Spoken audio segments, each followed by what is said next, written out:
to utter the word communism, it already elicits a very negative response. We ignore what's good about capitalism.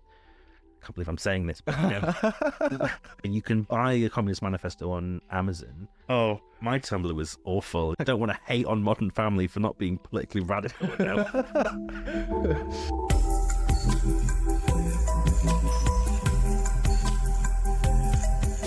Hello everyone, welcome to Solarpunk Manifesto, where we explore the intersections of speculative design, politics and visionary futures. Today we have a very special guest joining us, Mattie Colquhoun, also known as Xenogothic.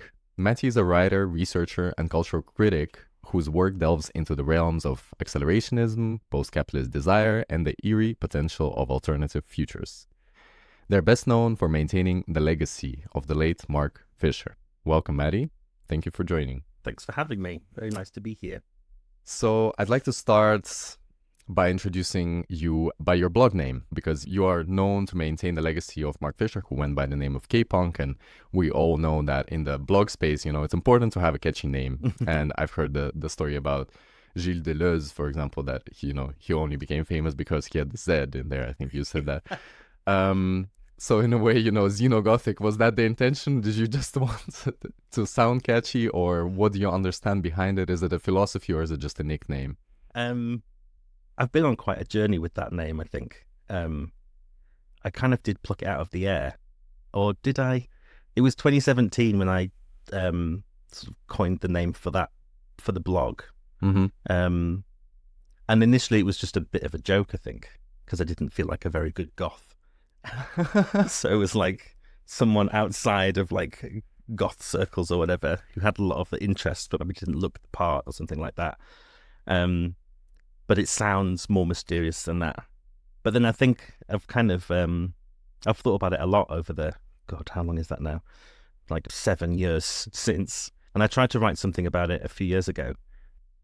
Because there's the K-Punk for Mark Fisher has this like I think it's something from Deleuze and Guattari where they talk about Franz Kafka, and Mark was a big fan of Kafka, and they talk about Kafka as having, his name has a K function,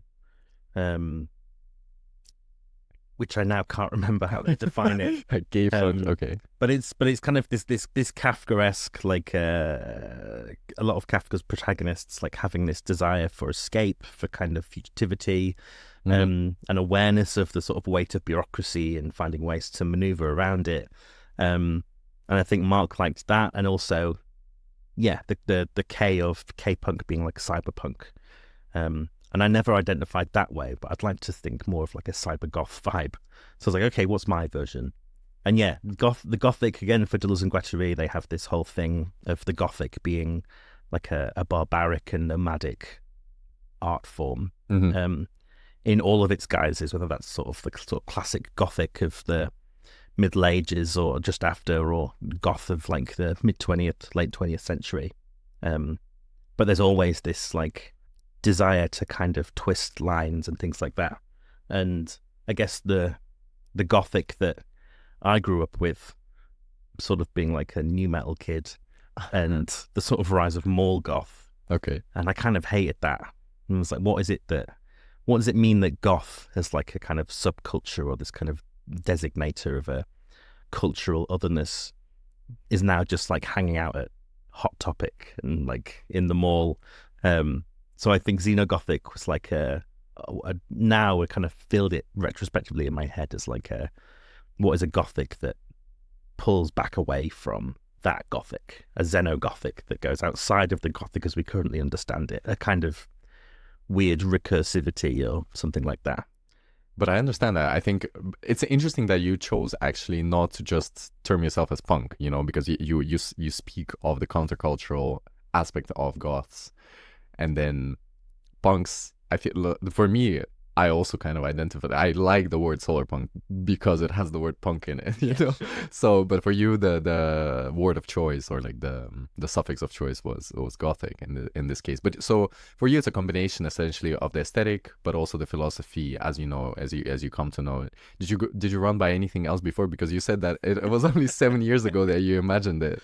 Because for me, I used to have a nickname that I imagined when I was 10.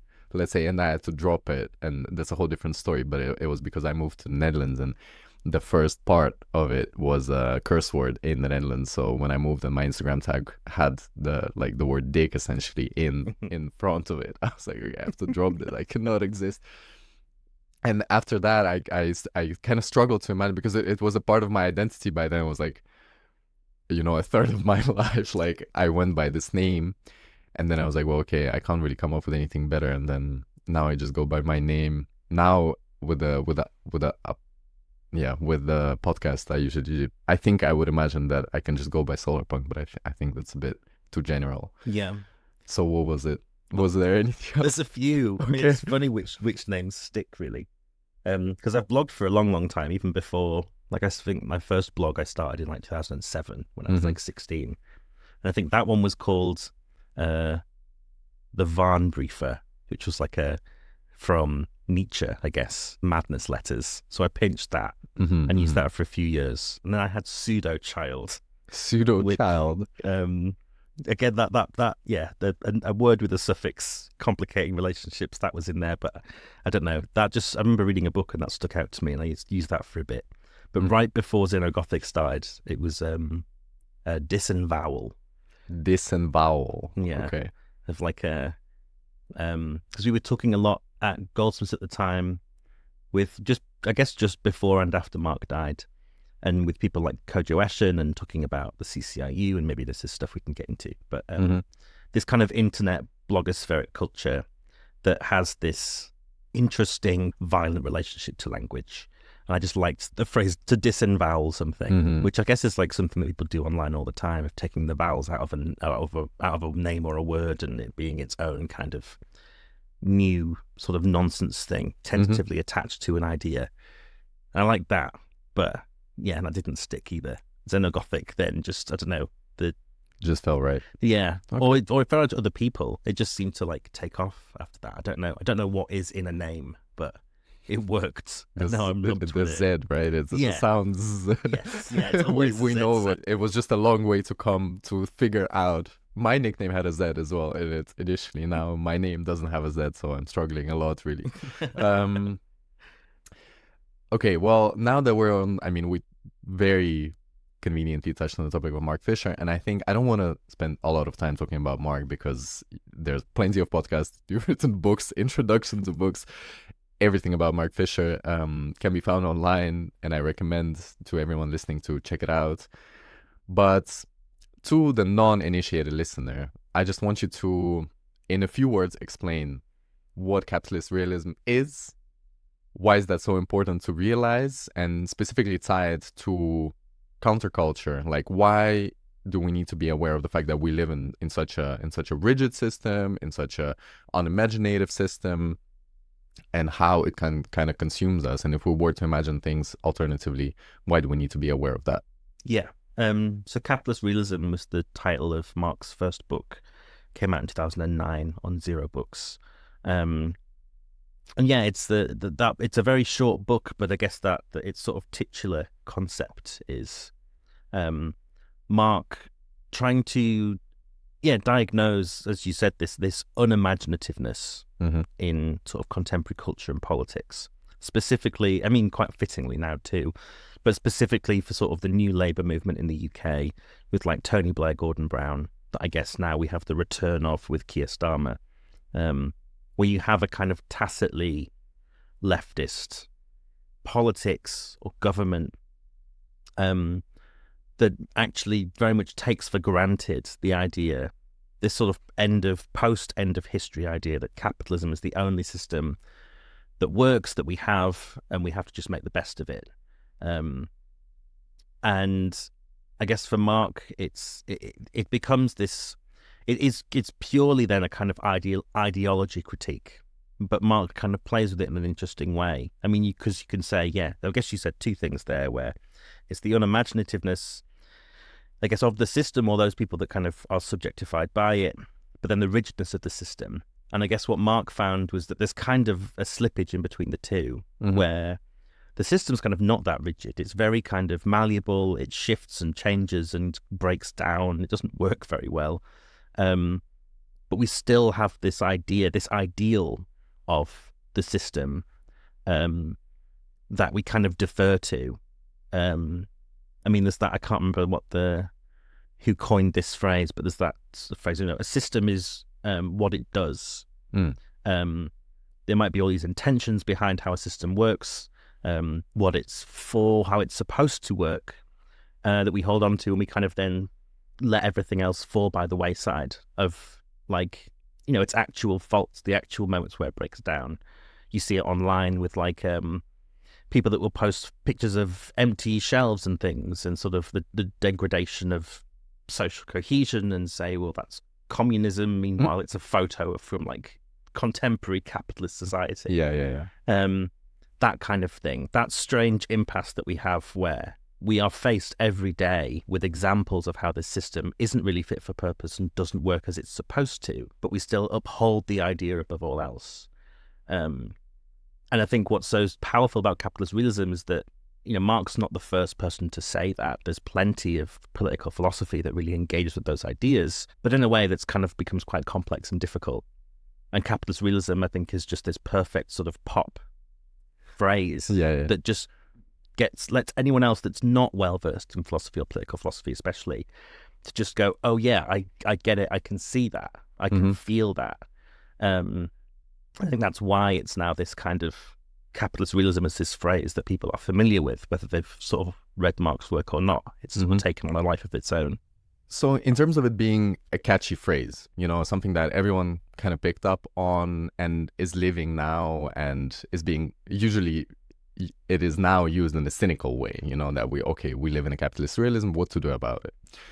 And I think this is the main problem for me, and what I'm looking for in Solarpunk, and I guess what Mark was kind of looking to propose in Acid Communism. Hopefully, I hope that's what he was working on at the time. But how would you address the cynicism that kind of comes inherently with the fact that, we are living in this system and it's super rigid and we don't know what to do about it? I mean, I think that's the how Marx sort of framed his body of work, and I guess there's capitalist realism, capitalist realism at the start, and then Acid Communism, which is the title of a book that Marx was supposedly working on at the time of his death. There was only a draft introduction published in 2018, I think. But there's this kind of movement in Marx's thought where he starts with a critique, with the negative, with something like capitalist realism that sort of suggests, it kind of diagnoses the situation that we're in. But I think for Marx, that was a necessary part of the process, because you kind of have to define the thing that you are against before then. The subtitle of that book is there no alternative? Marx asks that question very forcefully, and sort of suggests how it's sort of strange that the answer to that question that we often give is no, which doesn't really, not that convincing.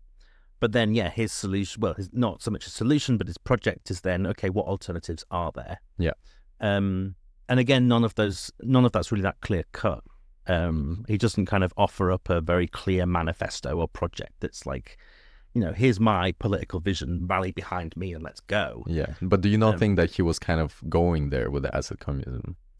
Or he was maybe producing something like that, because you wrote the intro for it, and I think that it had a lot of like this, there was something crystallizing, it's maybe seen that for a lot of people, I believe in his surroundings and his following, there was a hope that he would propose, he would say, well, how do we repurpose communism for the 21st century? Yeah. And it would be kind of more a praxis-oriented thing, and that is a whole different topic of how we translate the philosophy into a praxis. But do you think that he had thoughts about it, at least? Oh yeah, for sure. I mean, I guess that's the kind of the context that Marx sort of writing in. Like, you have, if you read any, particularly like French philosophy, I suppose, people like Deleuze or Alain Badiou, or I mean, there's a whole host of names of different people. They will all kind of, just as we kind of take for granted a capitalist system, there's this tendency, I think, in more contemporary modern political philosophy that says, well, the solution, the alternative is communism. And saying that quite forcefully, and intentionally so, sort of after the collapse of the Soviet Union. So you have this thing of like people taking for granted the failure of that project, quote unquote, I guess. there's debates here. All of this can be unpacked further, but the histories would be besides the point right now. But that as a sort of framework, as an idea or an ideal of what that means as an alternative to how capitalism is organized, a more egalitarian, communal and communizing way of organizing our lives politically. But I think what Mark then sees for acid communism is the the qualifier of acid is important. It's not simply communism as we think we know it, or sort of resting on the laurels of a sort of defiance in the face of its failure, but saying, there's this word here. I mean, Mark talks about it in his final lectures where I think it depends on where you are from and grew up. I think it's certainly true in the UK, and this was Mark's perspective, I think, that for people born after the so-called end of history, 1991, which is the year I was born, there's not this, there's not the same kind of animosity towards the word communism. There's no longer in sort of living memory an idea of what that was like in the Soviet Union or elsewhere. But it's interesting that, for me as a person who comes from the post-Soviet heritage, that there was an image. And oftentimes, I'm confronted with the fact that the image that people in the Soviet Union had, like my parents, is very different from what was being portrayed. Yeah, sure. And I guess it's like noticing those gaps, the generational shifts, the way that the word isn't quite this sort of stuck, solid thing, this block that is associated with various things. It becomes a kind of more amorphous idea again. Mm-hmm. And I think that's what Mark found interesting. For you talk to certain people and they kind of take for granted that communism means all of these different kinds of factors of a kind of social and psychic revolution. But then the work kind of needs to be done to sort of show what that is. And I think that's partly what Mark's project was. It was sort of saying, we have around of all the people that were thinking about communism in the broadest possible terms throughout the 20th century, not just Marxists, but I guess people that were looking at.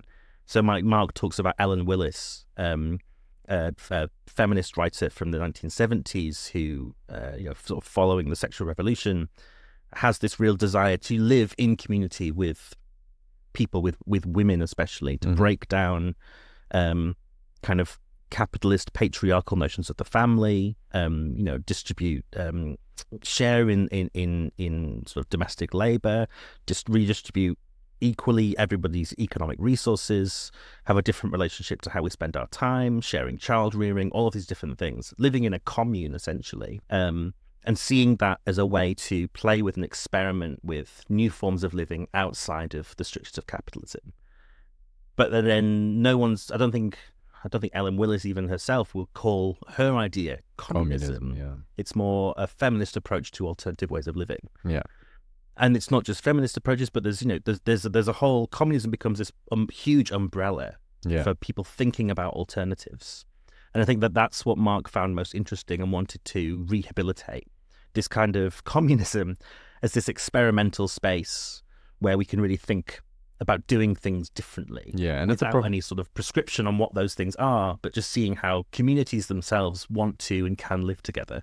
I think I agree with you that it's a provocation because everyone, in popular culture, like it's binary, right? Yeah. For us, it's just capitalism or communism, and then capitalism is like reproducing within itself in like social democracy or whatever it is, but it's still all neoliberal. Yeah. And for us, like it's maybe indigenous life or communism or capitalism. That's it. Like you have no other choice. And perhaps if you want to put forth an idea that is contrary to the popular culture, the capitalist realism, you have to put the communist word in there. And in a way that, when I talk to my parents who grew up in the Soviet Union, for me, like to tell them to utter the word communism, it already elicits a very negative response. Whereas very justly, you pointed out that, in the generation that was born after 1991, perhaps it elicits more of to some people, nostalgia, to some people, just like a dreamy romanticization of the whole aesthetic. To Russian people, I think it's a bit harder because indeed we grow up with people telling us very specific things about, the scarcity that you mentioned, but that we also have now, but to a much lesser extent. Yeah. You mentioned previously that Mark had more ideas about alternatives to capitalist realism or just to capitalism, neoliberalism in general. He hasn't written books about it, but it could be read in his blogs and stuff like that, where he would kind of discuss those alternatives. Could you name a few? Yeah, it's I mean, well, I guess it's interesting to try and name them, really, and I feel like everyone kind of needs a bit of a qualifier. But then that's that thing of what we started talking about. What is in a name? Mm-hmm. What are these things that we kind of feel a certain affinity with? Like me with goth as a subculture. Yeah. What is it to what comes under those kind of terms, and how do we, not just resort to them as cliches, but actually then consider what it means to identify with a thing, with an idea. And that necessarily, I think, for Mark, gets into the history of ideas and the history of, I guess, communism and how it's been understood. But yeah, other things are, I mean, none of them really sort of like political projects or alternatives or anything like that. I think because Mark is associated with a whole host of different terms, like, to give the examples, like accelerationism, hauntology. There are others that are less well known. Mark was writing essays about concepts like, post-capitalism, digital psychedelia, and I guess those are things that are like words and phrases that he wanted to use to allude to alternatives. There's others that actually are far more negative, like touchscreen capture was an essay that Mark wrote. To again, like, diagnose our sort of situation. And I guess what's should be said is that all of these terms, though they kind of get lumped in with political projects or get used in certain political contexts, what he's really naming are affects and feelings. The sort of texture of the present.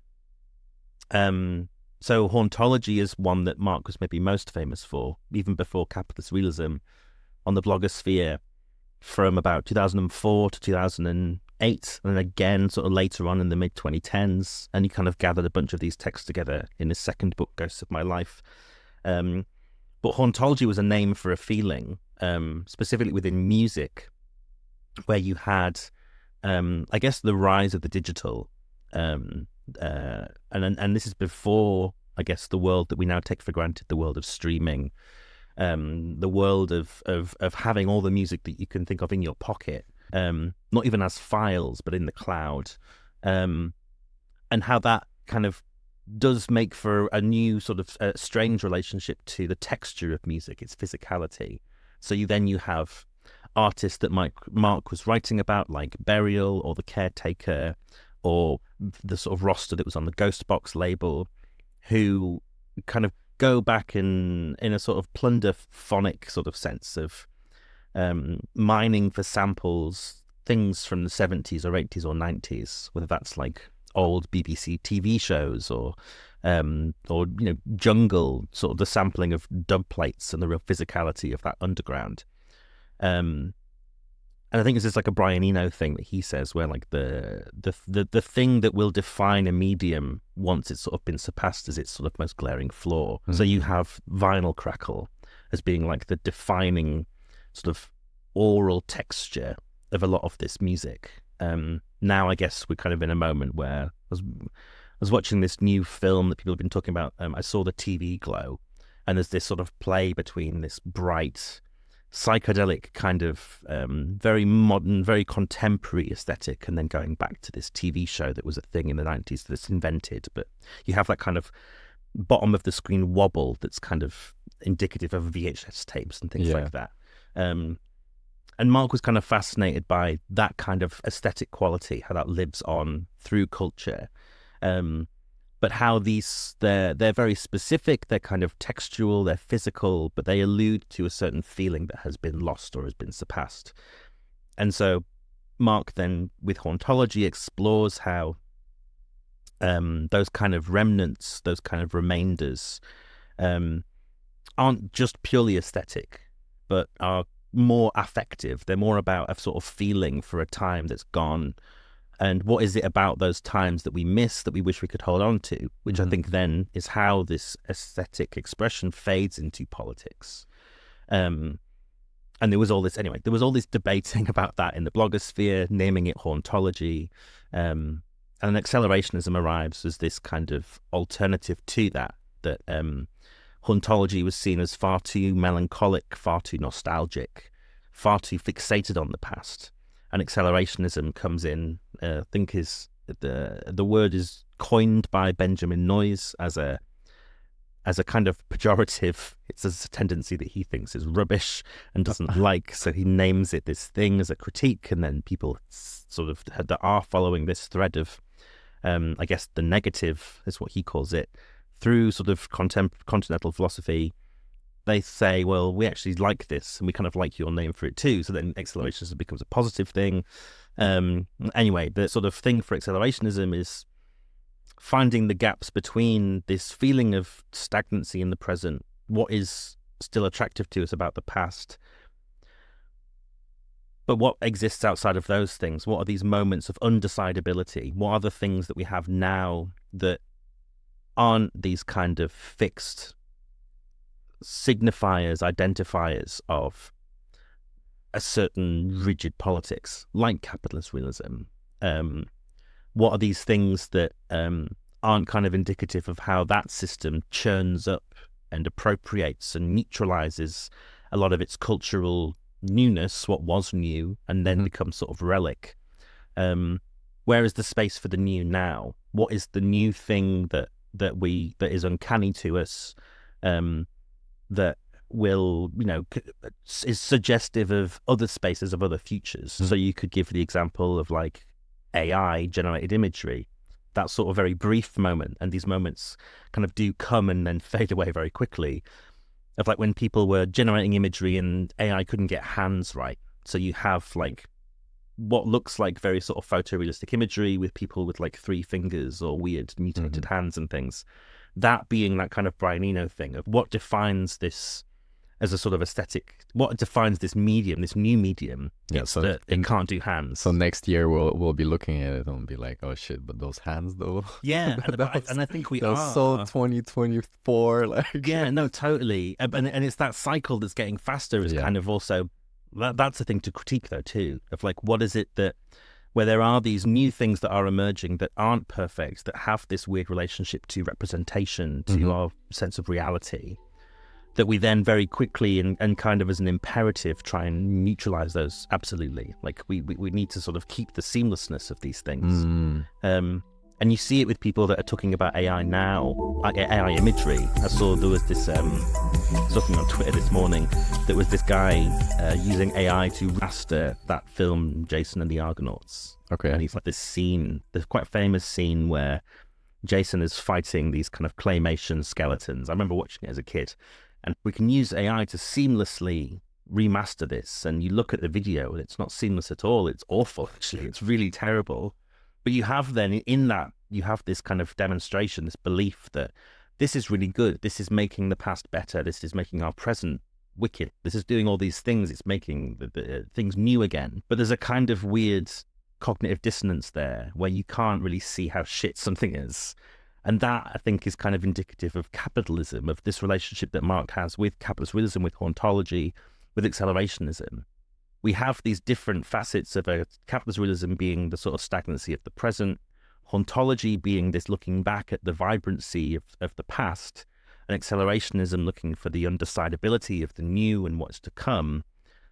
And yet all of it's kind of squashed into this weird flat ideology of just not really seeing the benefits or the flaws in any of it. So people always think AI is all shit. We kind of should leave that alone and not engage with it at all. It's just going to be used by corporations and it's going to ruin creativity and all this thing. And then the other side of like, no, there's kind of a really interesting aesthetics here, but then we ignore all of, which comes from its flaws.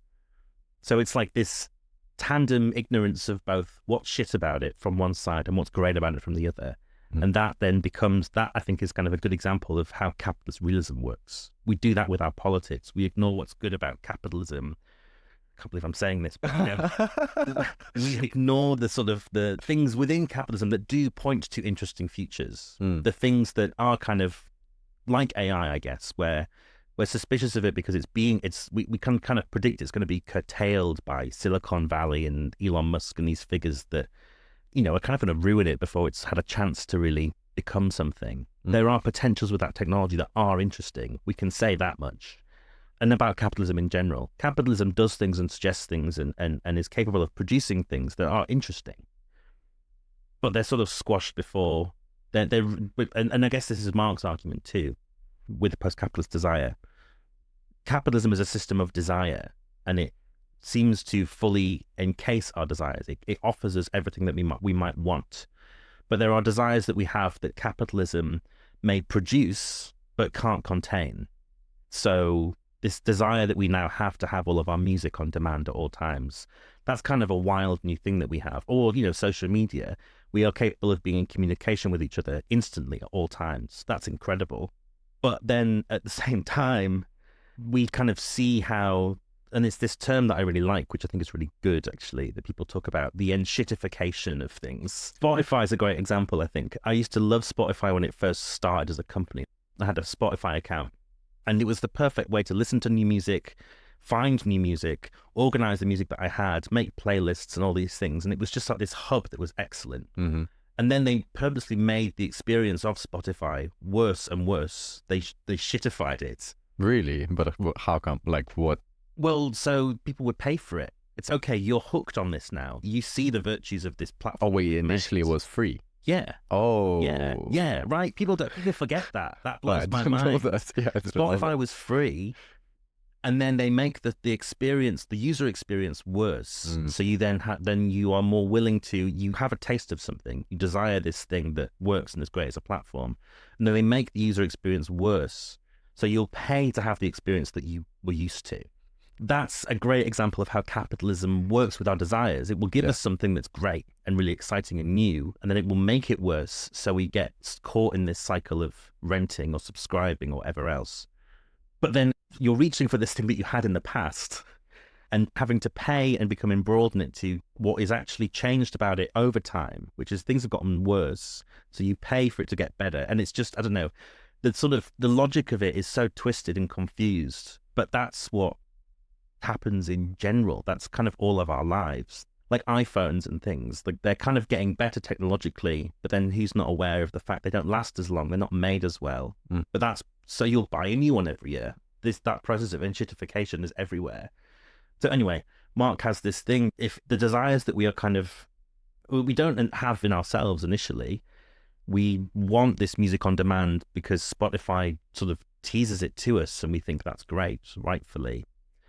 But it can't, if that desire was to sort of continue and develop on its own path, you just have this kind of radical open source thing that would be amazing. And so to stop that from happening and to actually make it profitable, you enshittify it and then you charge people for it and all the rest of it. Capitalism produces a desire, but it can't contain them, or it has to contain them. Otherwise, capitalism then can't produce profit for itself. So Mark kind of explodes that argument, and that's this kind of tension where, capitalism does do some good things sometimes, but it purposely has to sort of cut off its own nose. So we will stick with the sort of middling thing. We don't allow ourselves to really progress. I'm rambling already, but...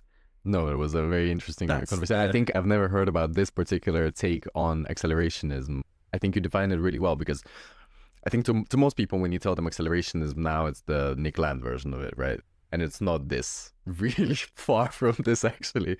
What was your opinion on that take on accelerationism? Do you think it deserves maybe a different name? And in general, like we'll get to the political accelerationism, kind of like the finding the anomalies and stuff in a second. But now that we're on the topic of capitalism in general, I want to kind of highlight the notion that some people have from a more fascist perspective of saying, well, this fucking capitalism, let it destroy itself, and maybe after we'll live in the ruins and it's gonna be Mad Max, but whatever. Yeah. So there's this was Benjamin Noyes' version of accelerationism from his book.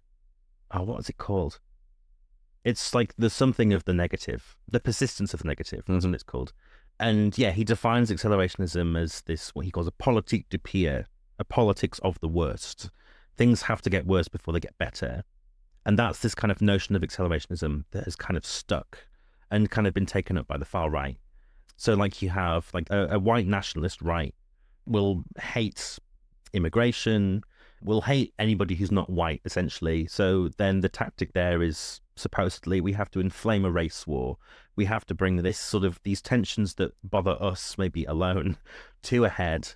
We'll fight it out in a great war, and then we'll be on the other side of it, and we'll be able to sort of do things better or new or whatever. You know, get over the stagnancy of this kind of the frenzied sort of what Mark called the frenzied stasis of the present, which is nonsense and stupid. And this is something that, you know, comes from Deleuze and Guattari, who this kind of proto-accelerationist texts with Anti-Oedipus, they ask this question, which is the revolutionary path? But the problem is that, you know, nothing's ever died of its contradictions. That revolutionary path isn't necessarily where we think it will be. So yeah, Mark Fisher and others have a far more positive conception, which is that, you know, it's not that things have to get worse before they get better. This process of enshittification sort of demonstrates that things are already kind of getting worse. That's kind of how capitalism works in itself. It provides things, it innovates sometimes, gets us hooked on a thing, and then makes that experience worse. So we'll kind of stick with that current thing. I don't know, weird market dynamics of trying to second guess things and just making everything rubbish. Anyway. But do you think they intentionally make it shit? Yeah. Oh yeah, definitely. But like the user experience, for example, you know, of Spotify, I'm sure that there are engineers and like teams of UX, UI designers and programmers who are sitting there day and night in Sweden and wherever, thinking that they are, you know, contributing to us having the most polished, streamlined experience of listening to music. Yeah. Why is it not working? Where does it get lost between the lines that, okay, actually what we're doing? Because I understand the jump from making something that's free and getting you hooked on it because it's so good, but then later you're like the iterations. So the Apple example is really clear for me, but like the Spotify is a bit more different because I understand that the economics of Spotify is really difficult, especially for the artists, you know. Mm-hmm. But at the same time, in terms of the user experience, why do they have to make it so bad? Well, and this is where my blind spot is. I don't know what Spotify Premium is like. I've never paid for it. But that's what I noticed, at least by having the free version. It was like, that's got me hooked. And then they say, well, if you pay for Premium, you get all these other things. And if you're like me, and maybe there plenty of people were at the time, I was like, well, no, the free experience is fine. I don't need these sort of shining bells and stuff. I'm a poor student. I don't want to pay. But you still use Spotify? No, I don't anymore, because that free experience that I was content with gets worse. And then I'm like, well, I don't want to pay for it still, but now the free version's rubbish. So rather than, I mean, maybe I'm just a contrarian, but, you know, I can see the logic of doing that. It's, well, this gets worse, so I should pay to have the experience that I had before. Okay, so basically, no, now I understand what you mean. So it's not essentially that Spotify as a company is doing that, but they're like making your free existence worse so that you start paying. So it's not necessarily that Spotify as a product is becoming worse in its totality, but it's more like we're gonna build up these restrictions and these like artificial walls so that you pay more and more and more. Okay, yeah, that's clear. And that's something that I guess you could expand that outwards. There's a great book, I think it was published by Verso, though I can't remember who, but people use this concept of rentier capitalism.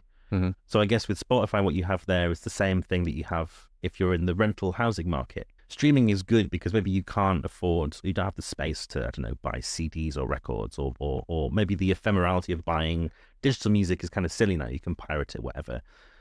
But then the streaming services kind of capitalize on that feeling from like the 2000s where things are becoming digital and we're less concerned supposedly with physical things. So then how do you actually produce any money from that? Well, then you rent it out. So you can't afford a home, you're in the rental market. But then we kind of all maybe know how difficult and annoying renting is, how kind of exploitative it is, that the impetus is put on the fact that someone else above you who owns the building takes responsibility for it functioning properly. But not all landlords do. Landlords are also awful. So there's an enshittification thing there too. You know, living in a house that you rent and that you're paying maybe, you know, a third or half of your wages for a month, that will then be sort of allowed to depreciate and fall into disrepair, and your landlord's not doing anything about it, and you're kind of lost in this blah, blah, blah.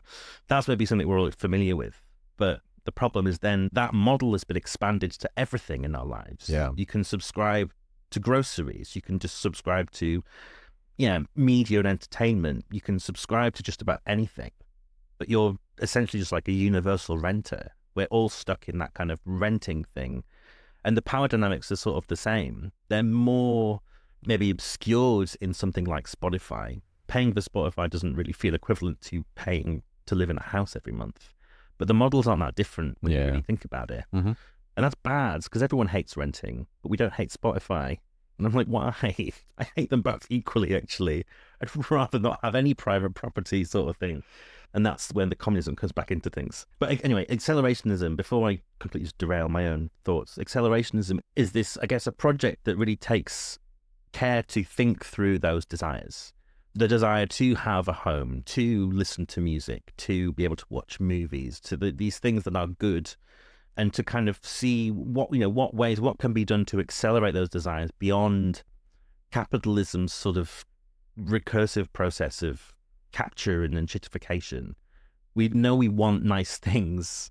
We know we want things to work, but the nice things aren't that nice, and the things that we want to work don't work. So accelerationism, I think, beyond this politics of the worse, it's kind of an inversion of it. Everything is already getting worse and stagnating and going shit. And it's a case of, what are those desires that hooked us into this enshittification process in the first place? How do we rediscover those and push them outside of this process of capture, of this capitalist realism that this is just how things are and should be? But actually we can desire better versions of the things we have. We can also desire other things. We don't have to desire capitalism as a whole. So how do we then, tune ourselves to those desires, and through thought and praxis push beyond into these alternatives that we're kind of teased with capitalist innovation to then cut off?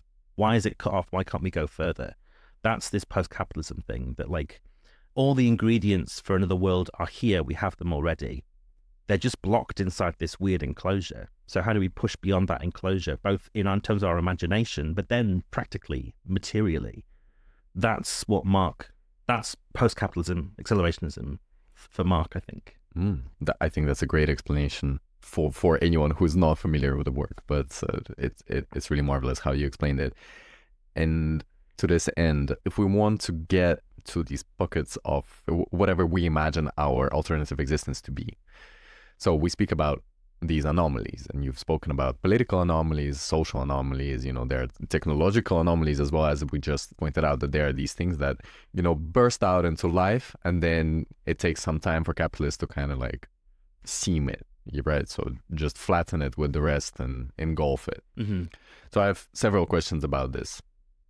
Let's talk about anomalies first, and then let's talk about how capitalism subsumes them, and why, and how, what exactly happens in that process. Because I think on the left, we quite often talk about like capitalism is engulfing everything and you can't do anything about it. But what actually happens? Because it's not that there's like this octopus, like this Cthulhu sitting somewhere and consuming everything, but it's really that people make these choices, and it's just like the system that sits in our brain.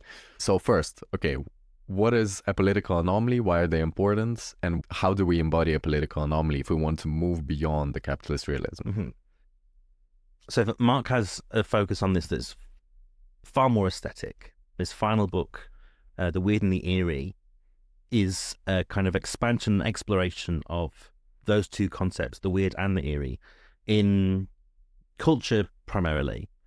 So Mark takes them as like a splitting of Sigmund Freud's notion of the uncanny, the unheimlich, the unhomely, and sort of notes how the weird and the eerie are kind of sit underneath that, but have two very different kind of affects. And I'm going to have to remember if I can remember which is which.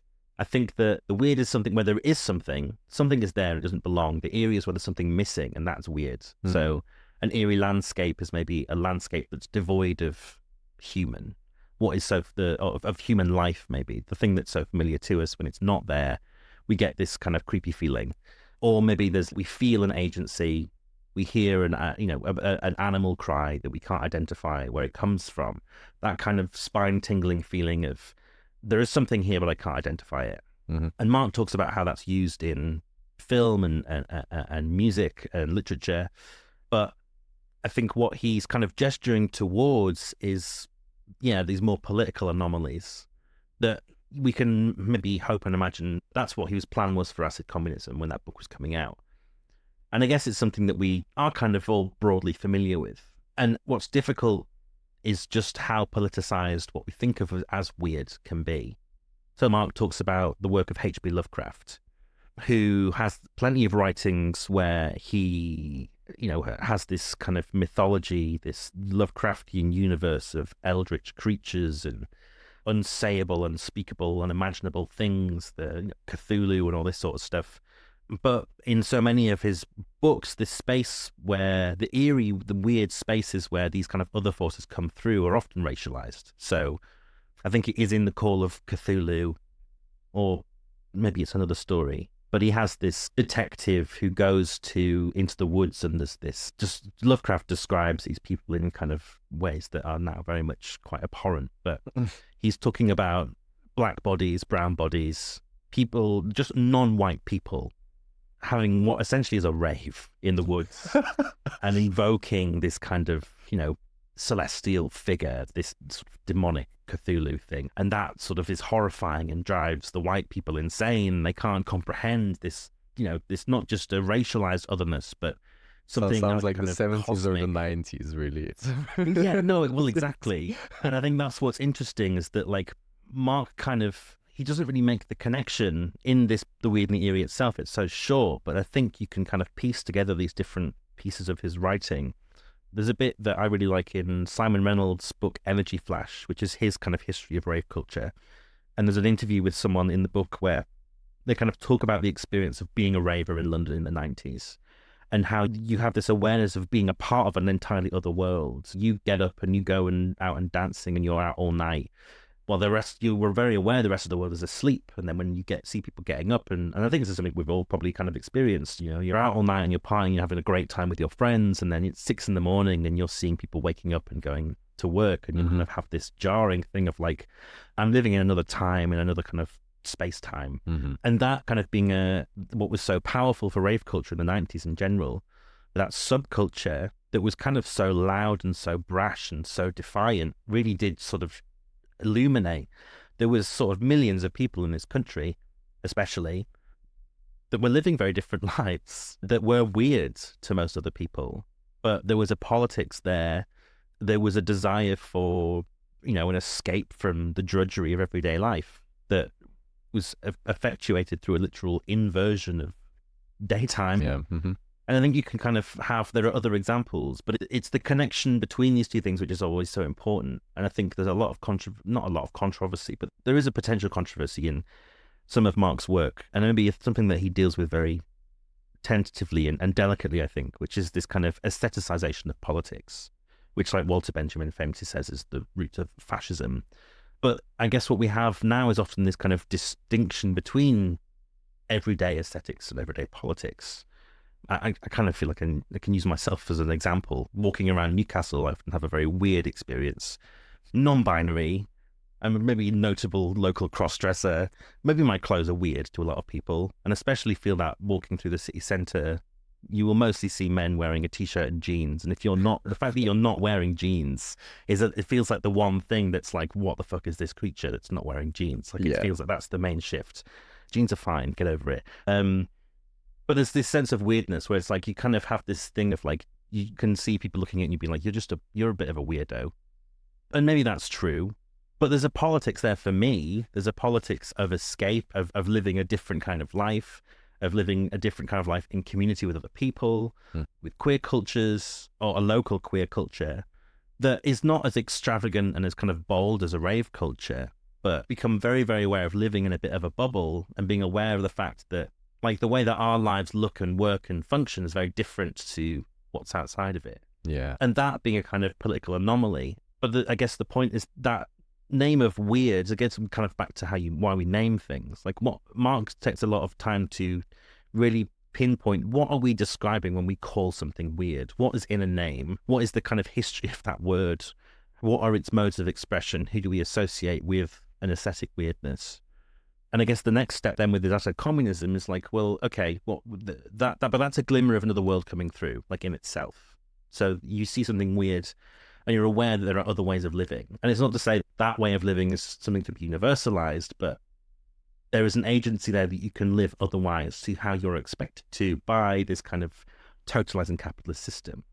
There are pockets of escape, and I guess it's like how you actually make good on those escapes, that in a way that can actually change the constitution of a capitalist realism that says there's only one way of doing things. You get married, have 2.5 children, and you work 9 to 5 for the rest of your life until you retire. What if you want to do things differently? What if you desire another kind of life? And I think that's something that Mark was very, very good at, theorizing in a very general sense that's kind of open to being plugged in with lots of other things. Right, but so, and especially in relation to queer culture, this can be very poignant in terms of queers generating alternative ways of life because they're forced to, essentially, right? Mm-hmm. Because the socio-political landscape is such that they are just not left with a choice but to, you know, find the alternative ways of being. So, but then capitalism will engulf the queer culture, is already doing so, as it did with the LGBTQ movement, right? So it's just becoming a thing that you put a rainbow icon in the Pride Month. And I know that in the drag queen movement, there is a thing of don't capitalize, stop capitalizing. Why are you capitalizing us? This is, you know, this is a political statement. And probably it's like RuPaul's kind of fault in a way that now is just pop culture, whereas actually it's a super heavy political statement. Point being, the question is contemporarily, what do you think? Is it like trans identity people? Is that something that can be seen like as the most politically anomalous, politically challenging way to the status quo? I wouldn't want to define anything as kind of being the most anomalous, but then it is the most, it feels like the most poignant point of tension, because you have LGB is kind of, people talk about pink washing. There is a generalized acceptance, a normalization of lesbian, gay, and bisexual life under capitalism. Mm-hmm. The T and the Q plus are kind of then ostracized and rejected. And that's awful. But at the same time, the tension is in, you know, what is better? Is normalization better, or is it better being weird? Is it better being an anomaly? And I guess the thing we can change those words and we can talk about what is recognizable and familiar and what is unrecognizable and unfamiliar. Given the system that we live under, and this is something again that Mark talks about, you know, this is the problem that he saw with identity politics. And to say that you have a problem with identity politics is often sort of becomes this like anti-woke thing. But there are real problems with it when the main goal seems to be to become recognizable to and validated by an unjust system. Yeah. And Mark hated that kind of thing. And that's the thing that he saw in rave culture, when everybody goes into this big swarm, into the club, into the rave, into the warehouse, whatever, into the squat. Who you are outside in your day-to-day life doesn't matter anymore. Your identity, yourself, is dissolved. Then Mark would talk about this dissolution of self as actually being the goal. It's something that Deleuze and Guattari talk about, this political and kind of metaphysical insistence to become imperceptible, this kind of anti-visual tendency. And what did they write about? In what context did they write about it? Because it was, I imagine it was like when in the 60s, 70s. Or... Yeah, this is like the early 70s. I write about this in my last book, Narcissus in Bloom, this alternative history of the selfie. There's this fervent anti-visual tendency within a lot of contemporary philosophy, which is kind of understandable because we're aware of how we live in this, you know, the mechanisms of surveillance, state surveillance or otherwise, are sort of so widespread. We're kind of all captured on cameras all the time. Our whereabouts can be tracked with ease if the powers that we decide that we're of interest. That's a problem. You know, it's a problem of just of privacy, but of being kind of fugitive to power. You are more susceptible to being, you know, subjectivated, to being defined in a certain way when you are visible. This is something that Michel Foucault talks about. He uses the example I think of as wanted posters. Kind of as like a cliche. You have wanted, you have someone's picture, and then you have like, you know, a reward or whatever, what their crime is. But it's kind of not the person. It's not the individual that's on that picture. Foucault talks about this of like sketches and photography were kind of essential to what he calls disciplinary societies, because you can kind of say that someone was stolen from you. There is a burglar has broken into your house and taken something, and you want justice. And you're like, well, okay, but what does a burglar look like? What does a thief look like? And so these regimes of representation are built up. And it's not simply like, what's that individual? But we develop these assumptions around who is most likely to steal from us. What does a criminal look like? And I think kind of maybe we're all aware that our notion of criminality is specifically gendered and it's racialized. We know this already from how police operate with sort of stop and searches. If they're on the lookout as the sort of to serve and protect for any troublemakers, they're going to go for young black men. That is an example of these regimes of representation and visibility that sort of show that it's not simply that, it's not to suggest that young black men are predominantly, that they are responsible for crime, sort of like disproportionately. It's kind of irrelevant. The truth of the matter is irrelevant to how that representation, those structures work. Anyway, all kind of social minorities sort of suffer under the same thing. And then you kind of get into this thing of like, well, there's a very certain way, there's a correct way to be gay. You can kind of look at some of the politicians that we have now in the Labour Party or something, or wherever, you know, to be gay in the right way is to just be like, you know, a very polite sort of two twinks together, having a nice time. But beyond the fact that you are two handsome young men who have chosen life together, your life in your home, your domestic life, everything else, very much conformist. We're not going to talk about, you know, your sexual practice or anything else, so maybe that's fine. But the flip side of that is then you have like drag queens or, you know, pride marches where people maybe are expressing their own queerness in a very particular way. Maybe they're not wearing very many clothes. They're dressed in leather. They are being out and proud about the way that they like to have sex, which is kind of like, that is the political power of queerness. It is about sex. It's precisely about how you like to have sex and who you like to have sex with, I suppose. And I guess there's kind of a tendency that sort of suggests like we shouldn't talk about those things. That kind of gets kicked out of certain discourses. But precisely because there is this kind of real sort of virulent rejection of visualizing certain things, for example. So if you're going to be accepted as a queer body in society, you have to still conform to a certain level of representation. And when I guess for trans bodies in particular, where you're very much fundamentally rejecting a gender system, like, okay, we can accept that you are two men, you look like men, you like having sex together, that's fine, we're not going to question that. But then you challenge that thing and you're like, well, what if I'm not what like a man looks like, or I'm not like what a woman looks like, or, you know, or I have a very, you know, you play around in that space. Yeah, if you're in between, then it's hard all of a sudden, because if you look like Hunter Schafer, everything is all right. Like, yeah, there's layers to it. But fundamentally what that is again, it's you're challenging a regime of representation. This is what Mark was interested in, and Mark sort of talks about different feminist politics of sex and gender in this regard. There is power in disidentity. Rather than identifying explicitly with something and giving that a politics and sort of saying, you know, and wanting that identity that you've kind of constrained for yourself, to make that enclosure, to define the self as a thing, and then ask for cultural representation, political representation.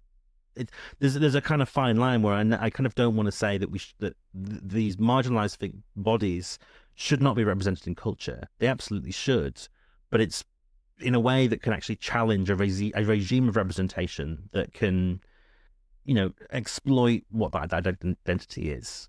So you see it with drag queens, or who want to normalize a sense of difference for children. So you have like drag queen story time, these things that happen, I think, around the world, but especially in London.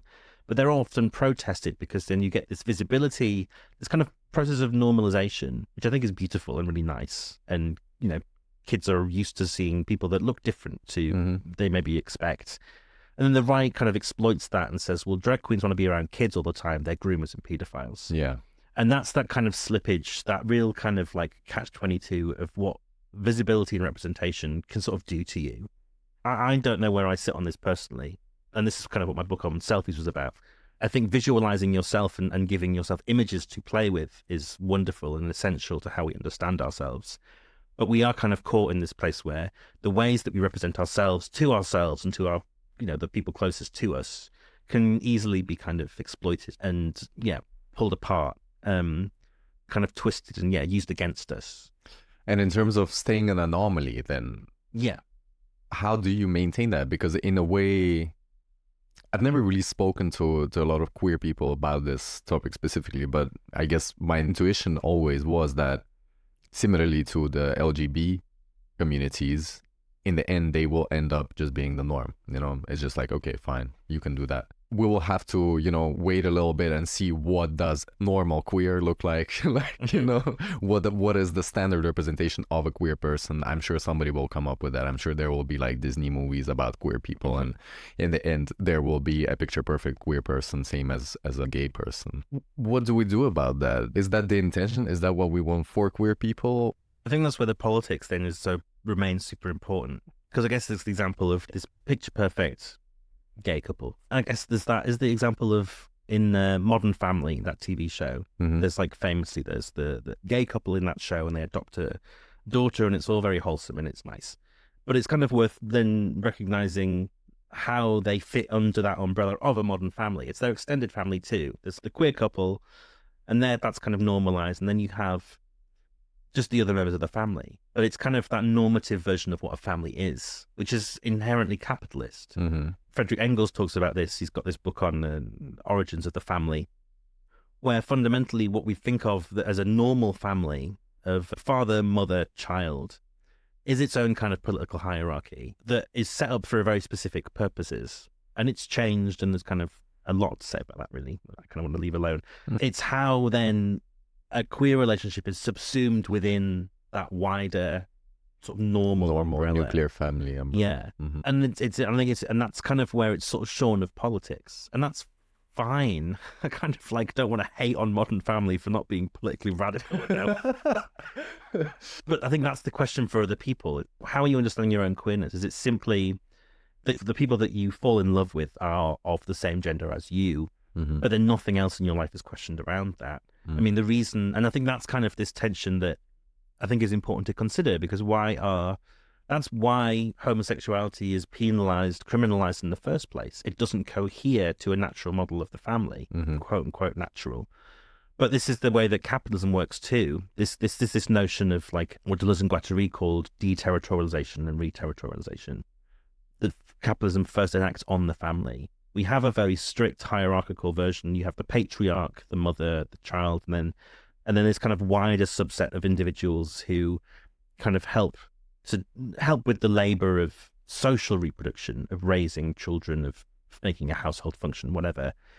Capitalism comes in and completely kind of deconstructs that hierarchy. It dissolves the kind of roles within that family that we expect. There's, you know, the patriarch isn't necessarily the main breadwinner or whatever else. All of those roles that were very strict in what Felix Guattari calls it, the aristocratic family, are dissolved so that all members of a family are open to the labour market. Your role is not defined by your family, but by the market itself. So it's now not just the mother that raised the child that is in education, and then the father goes out and is the breadwinner. Now it's that 100 years ago when Engels is writing about this very topic, all of those members of the family are eligible for work, and that's their main drive. You have child labour, you have mothers going out and doing things like women's roles, like, you know, I don't know, like factory work. Basically, let's say everybody that then can go to the factory and do their bit. And we're kind of still in that position now. That's this process of deterritorialization. The territory of the family is kind of broken down. But then it's re-territorialized, where despite the fact that the hierarchy, the strict hierarchy of the family and its roles is dissolved, the idea of the family is kind of retained. So we still kind of live in a system where we have a patriarch, a mother, a child, and despite all of those individuals, less so for children now, thankfully, being sort of forced into the labour market, you kind of have the ghost, the spectre of that previous hierarchical understanding that's there. And Deleuze and Guattari talk about this at length, and I might be butchering the example, but that's this important thing that covers over the drastic nature of the changes that have taken place. So what is an anomaly, what is fundamentally a state of flux and change, is kind of regathered into an ideological idea. Queer culture is kind of similar. You kind of have this thing that's initially sort of criminalized because it's such an aberration, such a drastic change from the hierarchies that are taken as given in society. But then it's kind of welcomed in. What was so radical about it, it's still different. Queer relationships are still different, but they're kind of allowed back into the idea as a way to kind of neutralize the political power of that difference.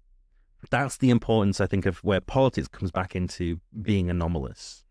You know, that we can't just think of ourselves in terms of an identity of what is the bare function of that identifying thing, the fact that I love someone of the same gender or different genders or whatever else.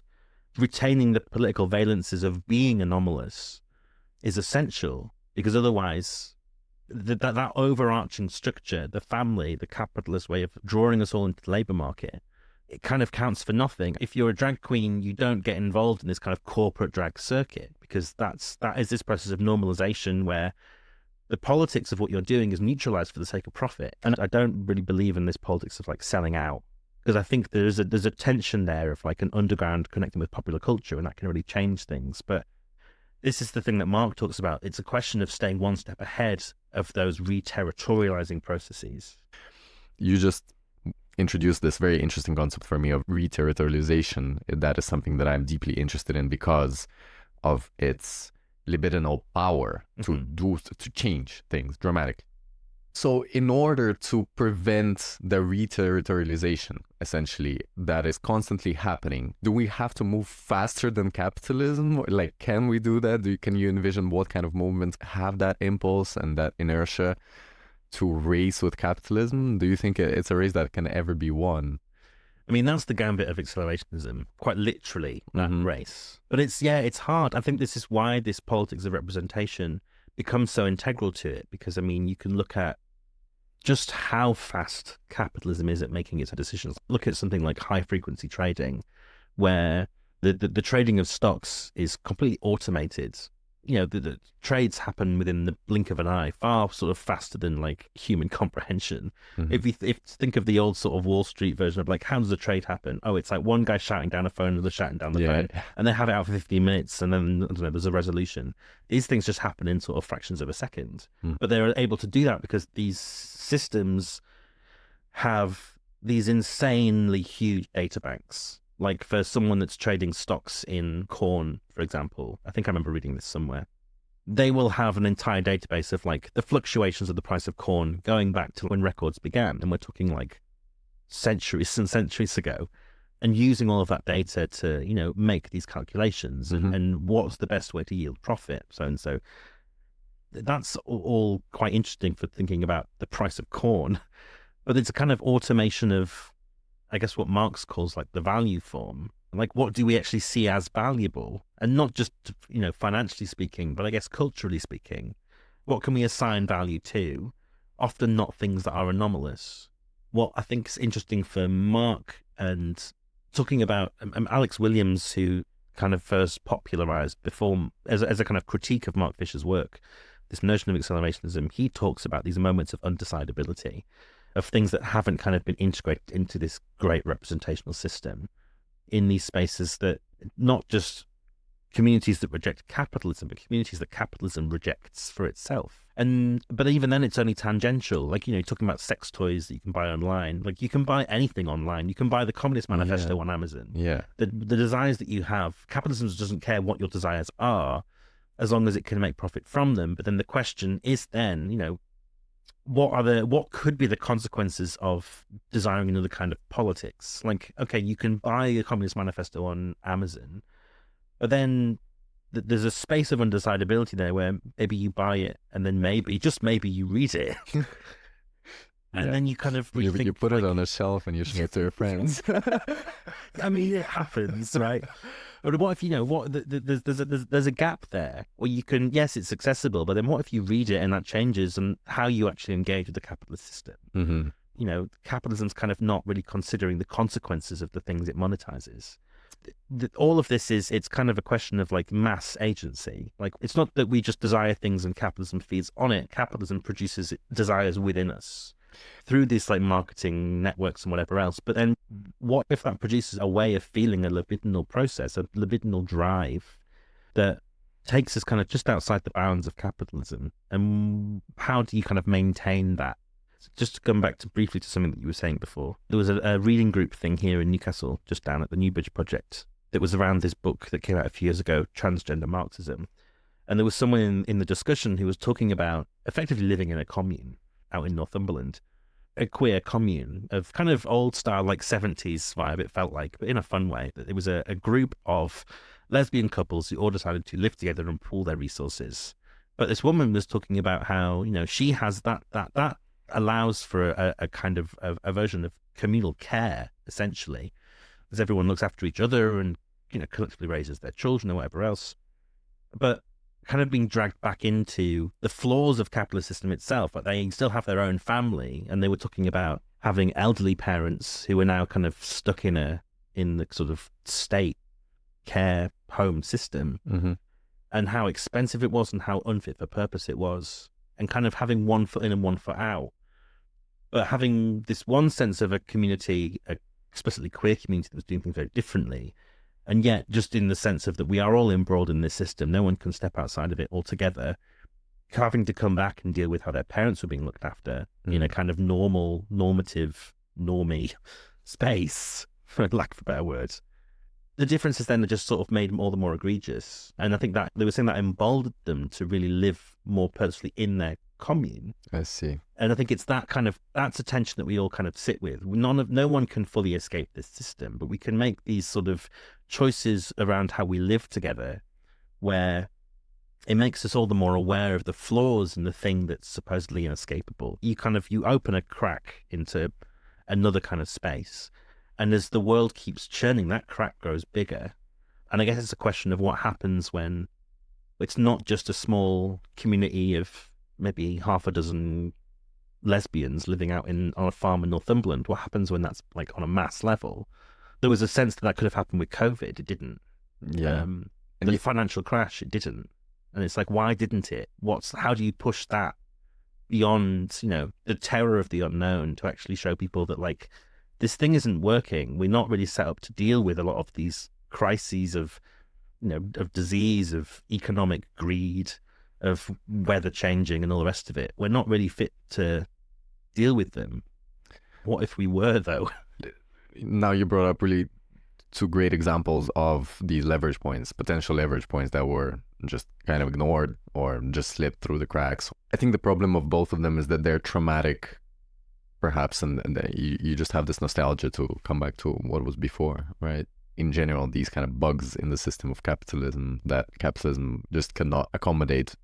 Do you think that climate change is one of those things that could potentially offer us such a strong sense of like the toxic self-destruction that capitalism is creating for itself, and then just make us aware of, okay, well, actually, let's just not do this. Like, let's just live in a different way. Let's go all live in communes and whatever, build with wood. I don't need the plastic anymore. Like, I'll just produce my tomatoes. I mean, it's happening in some places, right? Is it Rojava? Rojava, sorry. I had visualized the word in my head and I couldn't remember how it's said out loud. Those communities are dealing with those problems directly, right? Yeah. And they're trying to escape state pressure. Well, for them, it's a bit more extreme, I think, than only climate change, really. Yeah, oh no, for sure.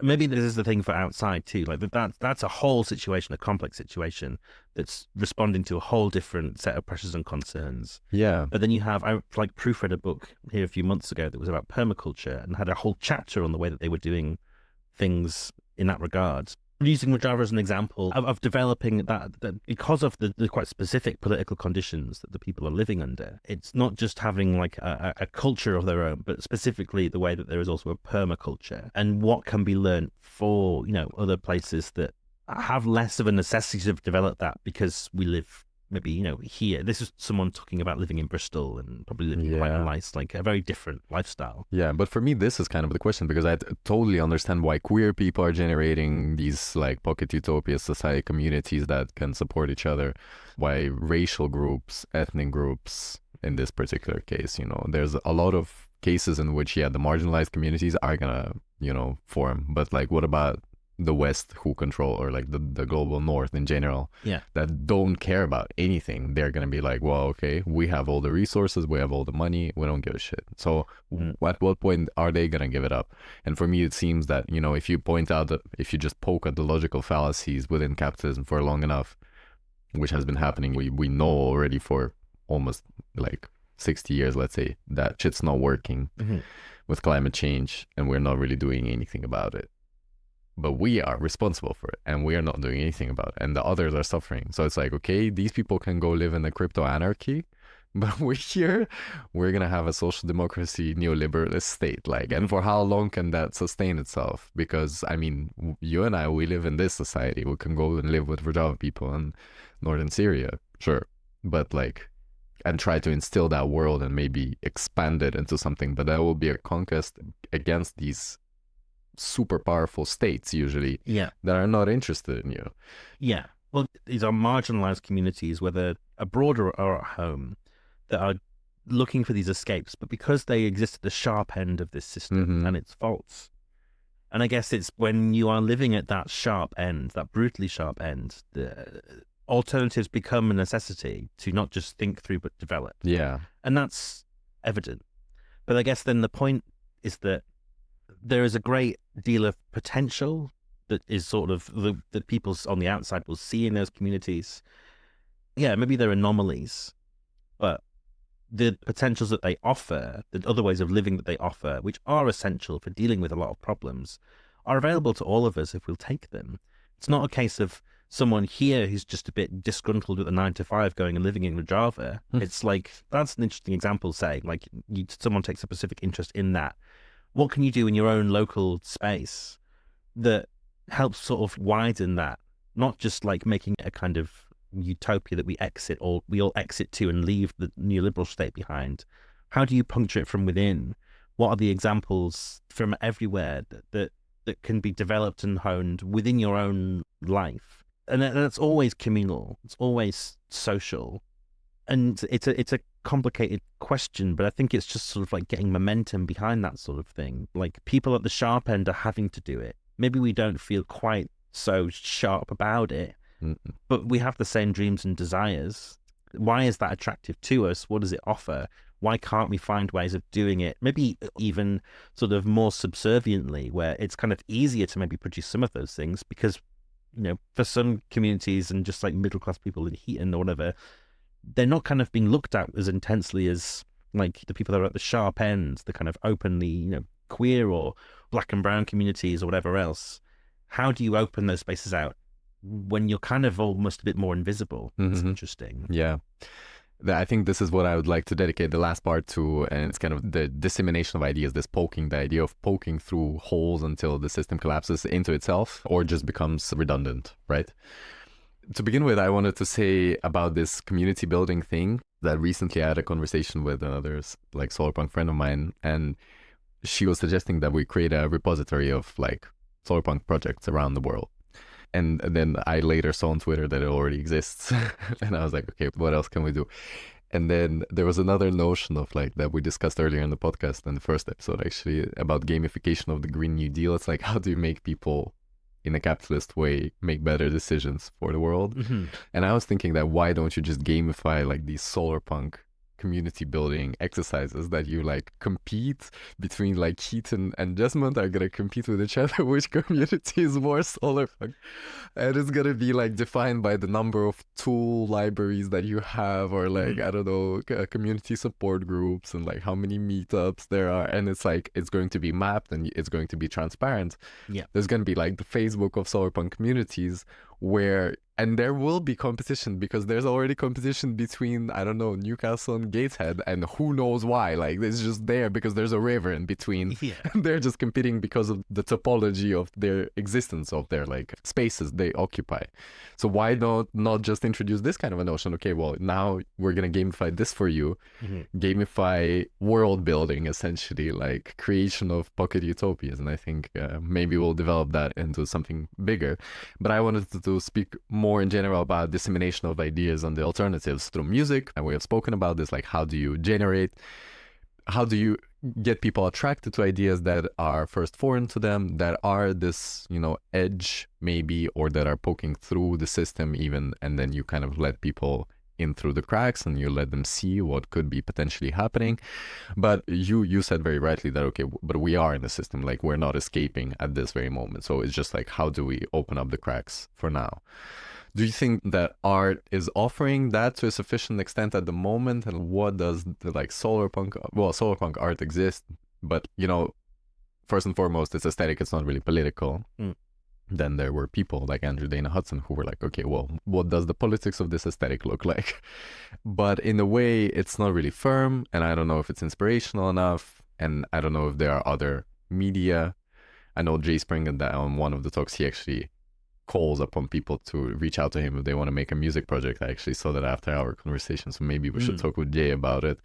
So what does Solarpunk rap look like? Or do we have to make like psychedelic, really something that sounds super different and it's not just nothing similar to us? But at the same time, it has to be appealing to a larger crowd. Like, I'm not going to go to my community meetup in Heaton with my Solarpunk app and blast like Death Grips, you know? Yeah. Saying that is the Solarpunk version of, like, that's my Solarpunk. Yeah. This is something that I know that, yeah, Jay's really interested in too. But I guess it's world building, right? Maybe it's the same tension maybe between like what is anomalous and what is normalized. And I think there's kind of power that in sort of twisting those things and like making what is supposedly normal anomalous, which I guess is what Mark does with capitalist realism. The thing that we take for granted is actually really weird. Let's talk about that. But then the other thing of like this thing that's really weird and people aren't engaging with, what if you just treat it as it's normal anyway? So like, say, Solarpunk world, you have a specific version of it. Let's say it already exists. What music is it making? It comes back into that sort of history of ideas thing of like, and this is what I think Mark and Simon Reynolds and this kind of whole generation of music critics in the blogosphere was so good at and made so interesting. Like, it wasn't just looking at an album as this kind of like obtuse, you know, it's a piece of art. What does it represent? Who knows? Like, you know, it's a kind of a fascinating black box that maybe there's like literature around it that expresses the ideas the artist was interested in, whatever else. Sometimes there isn't that. And it's like, okay, where does this come from? Like, okay, I'm going to a rave for the first time and I'm hearing a break beat. I'm hearing like that amen break that's sort of chopped up and accelerated in jungle music. Where the hell did that come from? And then there's a history there. There's a world that came from. I kind of wondered like what that sort of project is that like, which I guess maybe some people have done, like it feels like a Björk thing. Like, okay, a Solarpunk community exists and it's got a history, it's got a development, it's got its own kind of tastes and whatever else. And I love a project like that. This thing is already formed. It's not a speculative thing. It's here right now in my imagination, kind of speculative fiction. What does it sound like? Yeah. That's a really interesting sort of process, I think, for thinking through not just how to make something that could be popular, but I guess what is involved in the background of ideas, of aesthetics. It's this thing that always really bugs me when people talk about, like Mark had this thing of popular modernism. He really liked bands like The Jam, or he even talks about The Who, or, you know, these bands that are huge, that by any measure are popular bands. They had hit singles. But their lyrics and their music quite blatantly like rejected everything else that was popular. It's that kind of contradiction of like Kurt Cobain is a great example. A song like In Bloom that Nirvana's got on Nevermind, where they're kind of ridiculing a fan of their music that owns a gun and doesn't really listen to the lyrics. He just likes it because it sounds angry. There's not really engaging with it. And he writes a hit song about admonishing the fans that only like his music in a sort of weird popular way, like this kind of disconnected way. That kind of paradox is that's kind of what Mark talks about, like popular modernism. And it's a super interesting tension, I think. So it's through these moments of tension that we can kind of advance beyond capitalism, because we are constantly kind of ridiculing this part of that capitalism subsumes. So it's like a step and then we're a step ahead, and step ahead. Which is why The Jam is called The Jam, at least, for Mark anyway, right? It's like a band that is expressing a libidinal blockage, a sense of frustration, a literal jam in, you know, the world that we live in. And what happens when you express that sense of blockage is you get this other thing. But anyway, the kind of point that I wanted to make was that people that read Mark's work, I think, and read about modernism in general, is that modernism has this sense of, from Ezra Pound, of making it new. As if we want this, what Mark would talk about in terms of like a future shock. We want to be confronted with an aesthetics that is anomalous. Yeah. That you can kind of think about, like, if this is pop now, if I played this to someone 10 years ago, would it be fine, or would they freak out and be like, what the hell is this? That sense of like something that's becoming normalized is so radically different to like 10 years ago. But I think then what comes from that is this insistence that we really want the new as if it comes from nothing, a kind of new ex nihilo. That's kind of impossible. How the new is produced is like a real philosophical problem that we kind of take for granted. And what's kind of missed in modernism in a lot of ways is that, like Ezra Pound, for example, he's a bit of a weapon, I think, but I've kind of been reading a lot of his stuff recently. He kind of draws on poetry from the Middle Ages or sort of a Confucian philosophy and translating like Chinese poetry into English in a really weird way. Translating poetry in general of like, you have something in another language, putting it into something else. That process of translation is so playful and poetic and creative that it's almost got no resemblance to what came before it. You make something that already exists new for the context you are currently living in. That's what modernism does and should do, I think. And we kind of forget that, the new also has a history. And I wonder what that is for Solarpunk. Here's some bold new ideas about the way that we formulate our lives, the way that we understand culture, the way that we do everything, the way that we understand life, and the ways that we can organize it as a bold new thing. But that newness in itself will have a history. What is the process of finding points of renaissance that already exist, that people already like and kind of can get on board with? And what makes it new for now that shifts that understanding and extends it into a future that we supposedly can't yet imagine? So what's the genre that you would build upon? Like, because Mark, he specifically talks a lot about how, well, he is punk because he was like in the post-punk generation, right? So that's one of the things that they say about him.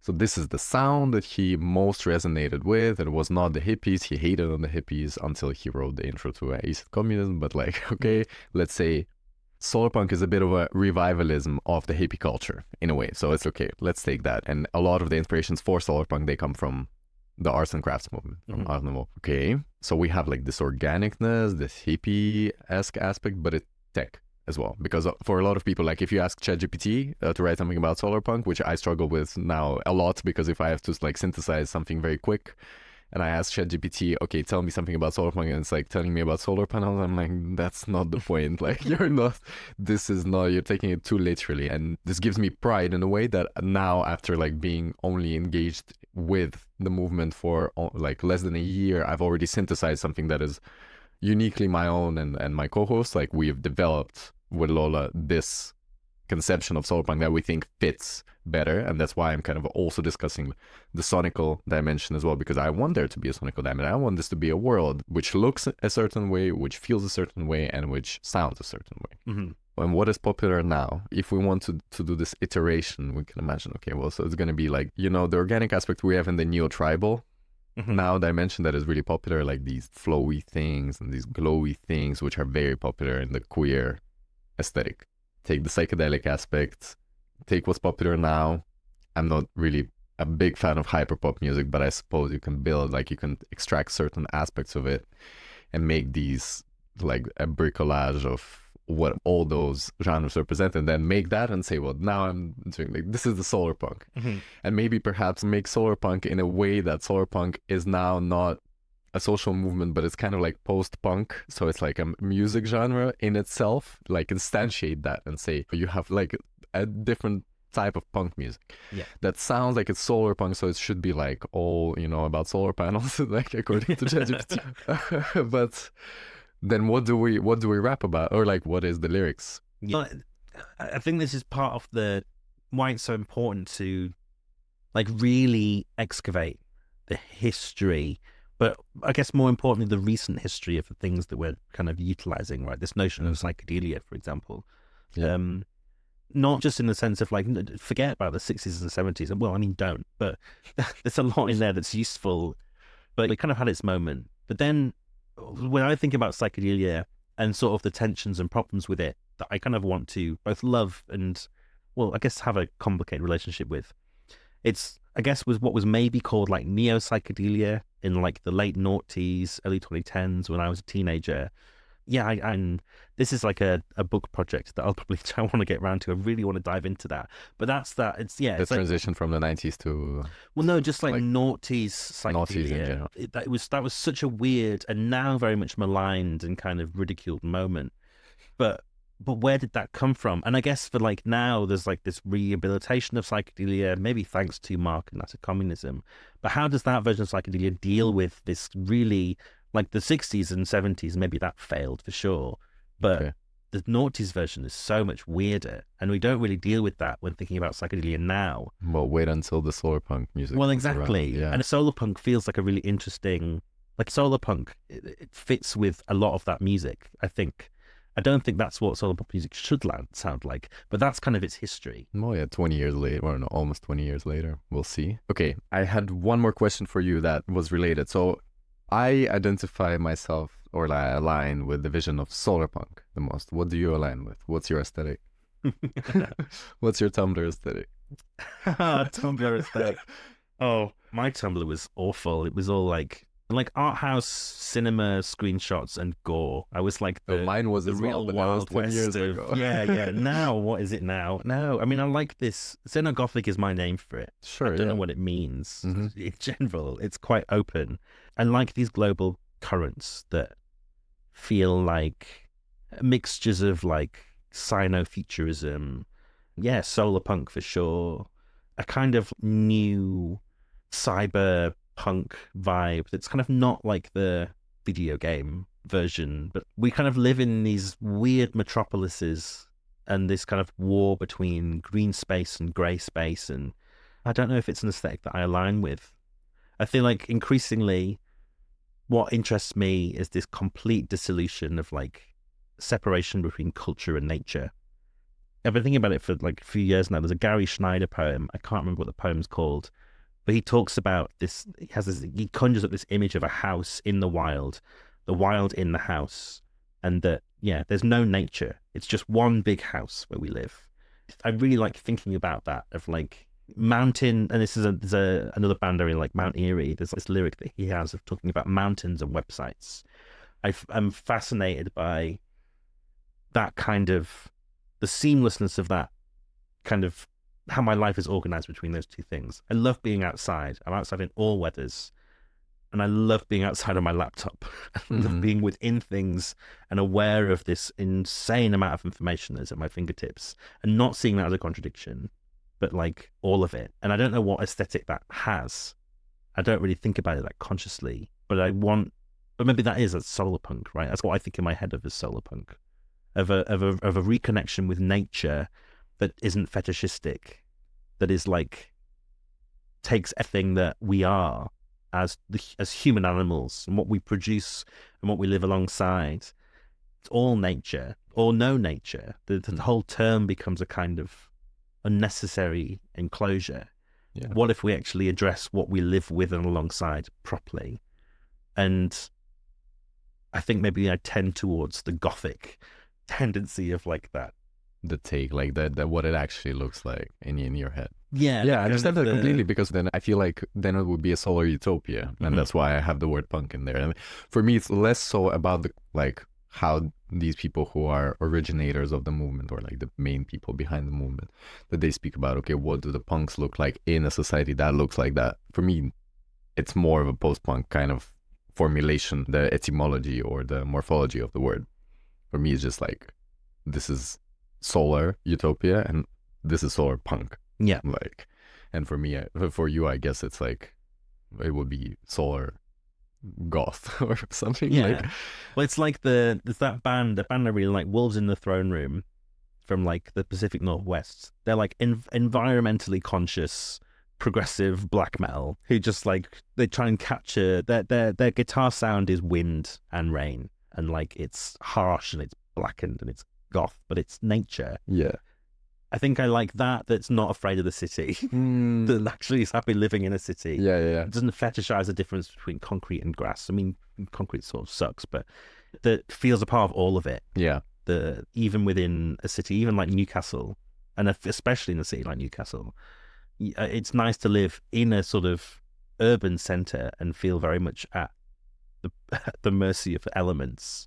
which I kind of don't really feel like you can find an ones, Osborne like, very easily. yeah, like there is a wind that blows through this city that makes me like, yes, we live in this kind of nice, nourished little concrete, kind of wonderfully, interestingly designed city that is nonetheless sort of battered by cosmic winds of, I don't know, and that's kind of a goth vibe to me. That is, maybe we were talking about the other day, you know, if there's a solar punk, what's a lunar punk? I'm not sure what what lunar punk is, but maybe is that the goth version of solar punk? There's two versions of lunar punk. Like, one is, according to Rachel Rose O'Leary, who we've interviewed, and I told you about that. That's more that encrypted take on it, and that's just addressing it as like the dark side of whatever Solarpunk is imagining. So then there's the lunar punk aesthetic that just organically came similar to Solarpunk. Like, if you take sun as your main element in your aesthetic, then you get Solarpunk. Then if you take the moon, and it's like bioluminescent bacteria, and it's like this more of a fairy forest type of thing, and it doesn't necessarily speak, like Rachel Rose, about the things that actually happen in the forest, that it's like, you know, this countercultural movement and the subjugation of society. It's more just about how pretty everything is, but it's essentially like a fairy tale aesthetic, but with tech and with like biotechnology, a lot of biotechnology actually. So I think we've spoken about many things as usual. A lot of really interesting things surfaced, but I wanted to ask you our traditional question that we always ask our interviewees, especially regarding the fact that you engage with the weird and the eerie, and you engage with what happens after post-capitalism, and if it's weird and eerie, then what is it? And it's a bit scary, and it's not necessarily good. Like, nothing is, we have no way of telling that it's going to be better, but either way it's scary. But while we live in this capitalist system, what gives you hope, Mattie? It does feel in short supply. I don't know, it's sort of small things. It's like, what gives me hope, I think, is finding more and more of those kind of pockets that we were talking about. Some independent musician who's doing it all in-house in the woods somewhere, far away from everything, who nonetheless has an internet connection and wants to share this process of like staying with the trouble in this kind of weird world. And I think that's what I loved about the blogosphere when I first started reading it in like the early 2000s. And I guess contributing to it and wanting to be that sort of person for someone else. Just like revealing all the weird thoughts and feelings and experiences of a very small life, and how weird that can be to encounter, and feeling that through just finding other anomalies, I guess, through just how passionate people are about their own productivity and the interests that they have. And despite for all of its faults, the internet is essential to that. But that's often given me hope. That hope has waned a bit because the blogosphere is a bit dead, and now it's all Twitter or X or whatever, and that's not as fun as that used to be. But I've been talking to a lot of people recently who like treasure those spaces online for the same reasons that I did, and wanting to do their own thing. And I hope that the blogosphere can come back around, and there'll be more people with internet connections living very different lives, opening up portals to connect to other fellow weirdos on the internet. That's a small thing, but I've been thinking about that a lot recently, and it's not like the general election in the UK has given me much hope, so I'll focus on that.